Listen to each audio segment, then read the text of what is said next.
Are you currently in the market as a home buyer and wondering how you can make your offer more competitive? Well, in today's video, we're actually going to take a look at some offers that I've received over the last couple of days with two properties that I just listed. Real life examples to show what these offers are doing in order to stand out when competing in this market. I've had a lot of viewers reach out to me telling me that they're doing FHA loans, VA loans, and wondering why they can't compete in this market. Well, in today's video, we're going to look at 8 different offers on 2 different properties that I just received to show you what people are doing with regards to appraisal contingencies. What are people doing with regards to inspection contingencies? Are people waiving everything? What are they doing with regards to offers? Are they going above the asking price? Because we've heard that prices are being reduced in a lot of markets and that prices are dropping. So are people still offering above the asking price, or are people able to make lowball offers? Well, in today's video, we're going to take a look at all of those and help you make sense of it so that if you're a buyer in this market, you can make better decisions. My name is Jeb Smith. I'm a real estate broker here in Southern California. My channel is all about real estate, helping guide you through that real estate process, whether you're buying, selling, investing in real estate. So do me a favor, if you find any value in this content at all, hit that thumbs up. And feel free to subscribe to stay updated on everything real estate related. So last week, I listed 2 different properties here in Orange County, California. One was in Irvine. It was a townhome. It's a 2-bedroom, 1.5 bath condo. It's priced at $680,000. And the other property I listed is a single family home in West Garden Grove. It's a 3-bedroom, 2-bath, and it's priced at $799,000. Now, both of these properties I felt like were priced according to fair market value. We didn't underprice these properties trying to drive up the price on them. We priced them at what they thought they were worth. But in this market, I know that if you price it close to what it's worth, chances are you're going to get offers above that asking price. So what we're going to do is we're going to take a look at the offers. We're going to see some similarities in these offers with regards to what people are doing when making, bids on properties, how they're, structuring their offers, if you will. And that will help you if you're a buyer out there in this market. And it could also help you as a seller, understanding how you should price your property. Now, at the time of this filming, it's Monday morning. This video is going to post a little bit later today. And right now I have 6 offers on the townhome in Irvine. They range everywhere from $680,000, which is my asking price, up to $730,000, as you can see from this breakdown right here. Now, in addition to that, you can see all the other things that people are doing with regards to their inspection timeframes, so on and so forth. And then after we look at this one, we'll look at the property in West Garden Grove. Now, I'm actually supposed to receive additional offers on both of these properties, but in order to get this video out in time, I just did it with what I have now, just to give you an idea of what people are doing. So as we look through this, you can see again that prices range anywhere between $680,000 up to $730,000. The escrow terms range anywhere between 21 days and 30 days. So typically an escrow period is somewhere around 30 days. In this market, if buyers can close earlier and the seller needs to move for whatever reason, maybe offering a shorter escrow helps that offer stand out, right? It shows that you can get through that period a little bit sooner, and that way it, less of a chance in things falling apart the longer you drag it on. So in this case, we have one offer at 21 days, but the majority of them are sitting around 30 days. The very next thing to notice, escrow deposit. Most of these escrow deposits are at 3% of the purchase price, are pretty close to it. Here in the state of California, that's really the most that if a deal were to fall apart, contingencies had been released. That's the most that a seller can actually take from a buyer based on the liquidated damages clause that's in the contract. So 3% is typically what we're seeing in this market. And if we're not seeing 3%, a lot of times we're asking for it. So in this case, we see deposits somewhere around 3%. Down payments range anywhere from 10% up to 52% in this case. So often get people reaching out saying, hey, I'm doing a VA loan or an FHA loan and I'm having a very hard time in this market getting my offer accepted. Well, understand, you're competing, right? You're competing against other people in a lot of markets. Now, while all real estate is local, right, here in Southern California, there's 6 offers. None of these are FHA. They're all conventional loans. So there's no, real question about, lower down payments, if you will. They range anywhere, again, between 10% and 52%. But if you're in a market where, you're seeing a lot of FHA and VA loans, chances are you're maybe competing against other people putting the same down payment. So you might have to alter some other things in the contract to stand out, like the contingency periods that we're going to talk about here in just a minute. But you can see in this case why, if you had an FHA loan, you probably wouldn't be considered just based on the other characteristics of some of these other loans in there, right? People going way above the asking price, putting good down payments down. It's hard to compete at that, in that way when you're putting, less money down in this case, especially if you're also offering less money for the property. But in this case, appraisal contingency, 3 people waived the appraisal contingency. Out of 6 offers, 50% waived the appraisal completely, even when going above the asking price. All of them, that waived the appraisal contingency went above the asking price.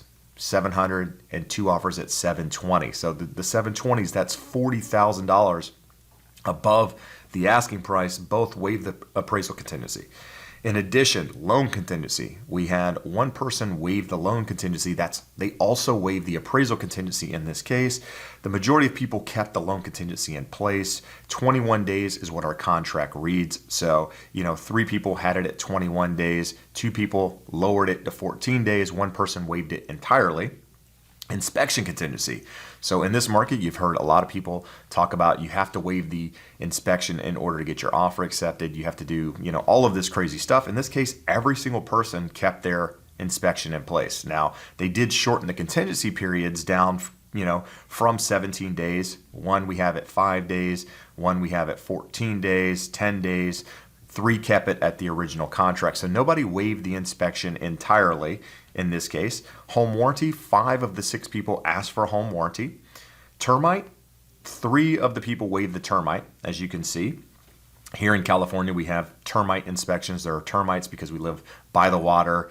It's a typical inspection, kind of like a home inspection. In this case, 3 people said we're not even going to ask for it.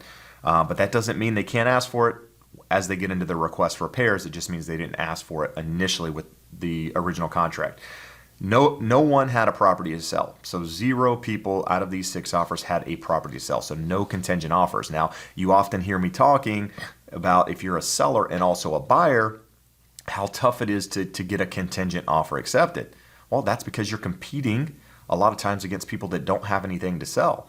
And so, there's more of a chance that things fall apart when there's another property involved. In this case, there are none. So all offers are pretty much equal with regards to that. Now, 5 of the 6 people asked for the refrigerator as part of the contract. 5 of the 6 people asked for the washer and dryer as well. So they wanted that part of the contract. In addition, we had 1 offer that was one of the stronger offers, also willing to do a 21-day close of escrow. So instead of 30 days, they said, hey, we can do 21 days. And maybe that helps their offer stand out, right? So as you can see there, no one did anything really that crazy outside of waiving the appraisal contingency and also going above the asking price. Now, I know a lot of buyers out there at the moment say, hey, I don't want to get into a bidding war. I don't want to offer above the asking price. I don't want to have to waive things. That's okay. You don't have to do any of this stuff. But understand, if you're in a competitive market where things are still moving quickly, in order to stand out, you might need to do some of these things in order to help your offer stand out. Now, I also get people asking me all the time, well, once my offer gets accepted, am I in a position to even negotiate? What happens if the appraisal comes in low? What happens if I want repairs? Because it's competitive, can I still ask for these things? Absolutely. You can always negotiate. You don't have to offer the asking price. You don't have to waive anything.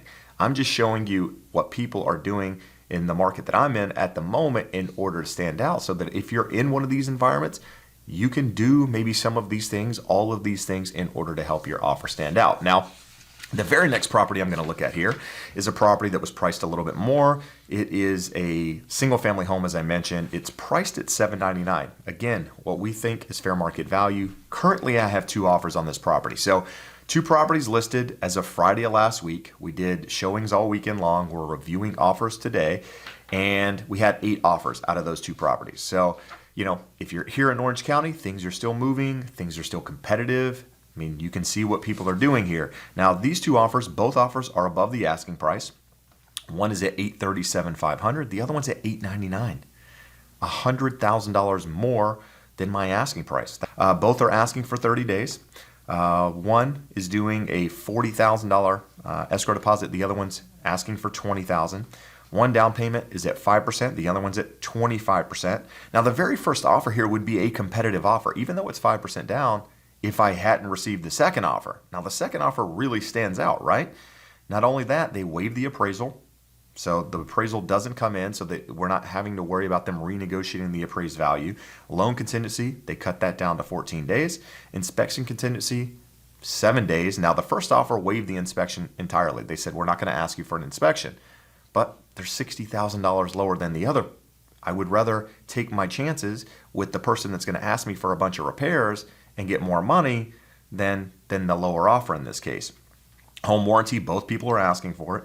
Termite, neither in this case. Property to sell, neither of them had a property to sell. One offer wanted the refrigerator and the washer and dryer, and then 14 days free rent on one of them. So close, you get 14 days free rent. That can help your offer stand out in some ways. If your client, is asking for a little bit more time, to find another property or to move or what have you, you say, hey, look, we can close it sooner, but we'll give you some time to rent back for free. We'll just give it to you for free, and that way we can get the deal closed. You can have the money in your account. You don't have to worry about it falling apart, but you can just stay in the property and we don't have to worry about anything. Now, after looking at that, I know you're thinking, it's crazy. Like, I'm not willing to do that, and that's okay. You don't have to do it, right? I do these videos to help you know what's going on in the market. I've asked my audience, my viewers, what do you like to see from me? And a lot of you came back and said real life examples. So this is real life examples of what's happening in the market as of November, right? Early November, this is what we're seeing. It's still competitive out there. Inventory is still a problem. Demand is still a problem. Even though rates have gone up, we still have a lot of demand out there, not a lot of property to choose from, so things are moving fast. So if you're considering buying a property and you're going through this process, this is what you need to take into account when thinking about how to structure your offer, what to do to stand out. In addition to this, your agent should be calling the other side, asking what's important to the seller, right? How can I help my offer stand out and structure, use that to help structure your deal. And then also, out of all of these transactions here, eight transactions, only one lender's called me. One lender has called me to go over their clients, financials, and to talk about their client, how well qualified they are, what a good buyer they are. Out of 8 people, that means something. As a listing agent, having that conversation with the loan officer on the other side helps me understand who their client is. And when talking to my client about the offers, I'm going to mention that, right? That this person reached out to me, helped me understand who their client was, how well qualified they are. So your lender should be reaching out on your behalf as well, because it matters. It helps you stand out in this environment. And as you can see, out of 8 offers received, only one person did it. So that can help you stand out. So if you're currently in the process wondering if you should buy or wait, what's going to happen in the housing market in 2022, especially here in California, do me a favor, check out this video here. I dive into it in more detail, go over some forecasts and help you understand what the market's going to do. But for now, I appreciate you taking the time to watch. I appreciate all the support. Hope to see you again soon. Have a great day. Bye-bye.